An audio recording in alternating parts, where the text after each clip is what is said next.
word soft grace. That means that they have no purpose. And sisters and brothers, what James is trying to teach us is that when he talks to the Christians who have received the Word of God, who have received his word in their heart about what Jesus and who Jesus really is, he says to the Christians that when you run across people, if any among you, any man or woman among you seem to be religious, or they act like they're religious, either by their preaching, their praying, their singing, their hearing, or whatever kind of external acrobats they are doing, if they seem like it, they just act like it. If they think they are, he says, if they seem like this and they don't bridle their tongue, he said they not only trick themselves, but he says their religion is good for nothing. Amen. Bridle means to guide, or hold in check, or restrain. And he said the person who doesn't put in check what he's saying, who doesn't guide his or her tongue, that person has useless religion. Now, when he says bridling the tongue, or the tongue, he's not just saying babbling off words. He's literally meaning that person who boasts about his works, who speaks ill of his brothers and his sisters, who backbites his brother or his sister. That one who says, I'm a Christian, but they hurt their brother's name or their sister's character. That person who says, I have been born again, but they make all the off-the-wall insinuations and public charges against the person without any foundation whatsoever. He says that person has bad religion. He says to us, if we are saying we are Christians, but when we leave God's place of worship, or we leave going into our various lifestyles, our various jobs, our various homes, and we are still not edifying somebody by what we say. He said, we just playing church. That's what it is. You know, I told you the story. Y'all know that story I told you. I told you a story. You remember that story I told you? I told you a story. I told you a story about this lady who had a knock to come at her door.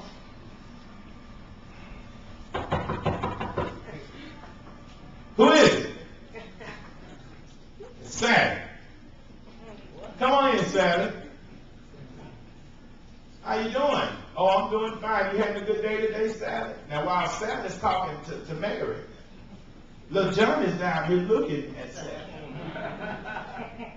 You know how little Johnny is. You know how children are. They don't. They so honest. Innocent. She just talking to Sally. Mary and having a long conversation. They're just grinning and laughing. And little Johnny just looking at Sally. So after a while, Sally just got frustrated and said, now, little John, you've been staring at me and looking at me and watching me. Why are you staring and looking at me like you looking at me? Little John said, Miss Stanley, my mama said you had two faces sometimes.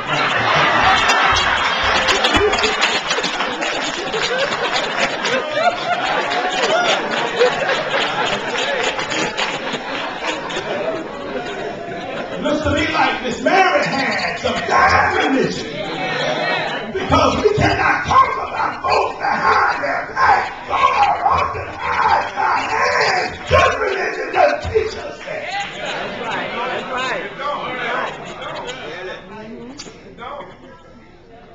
That's useless religion. But useful religion, good religion, is defined like this, described in James. He says pure religion and undefiled before God and the Father is this, to visit the fatherless and widows in their affliction, and to keep himself unspotted from the world. He says pure religion, undefiled religion. This kind of religion is that religion that's sincere and real. That religion that's genuine. Religion that's free from that which by nature has spotted and feigned and debased. It's good religion. It's religion that hasn't been mixed with a lot of stuff. It's undefiled. It's holy religion. He says before God, this kind of religion I'm talking about is the kind of religion that God approves of. When he says religion, he's not just talking about a talk. He's talking about a lifestyle. And he says to us, this kind of religion is approved by God. And we have to understand that prior to, he says that an unbridled tongue is evidence of this useless religion. But a bridled tongue is evidence of useful religion. That if our tongues are controlled, we got to watch what we say. He says useful religion will teach us what to say, when to say, and how to say what we're saying. Because, you know, brothers and sisters, we can say some things that are right, but we say them the wrong way. Can I get a witness in here? There are a whole lot of people who left the church not because they were told what was right, but it was how they were told. That's right. And Jesus, Paul says in Corinthians, he says, love never fails. And if we're going to tell anybody anything right or wrong, we got to make sure and certain that we tell them out of love. This useful religion is inward, outward, and upward. It's inward because of what you say. It's outward because of what you do. When he says, the pure religion, undefiled religion before God and Father is to visit the fatherless and widows. The fatherless are orphans. Widows are persons whose husbands have passed on. And in that culture, we got to understand that in the culture in which James writes, there was no Social Security. There was no retirement.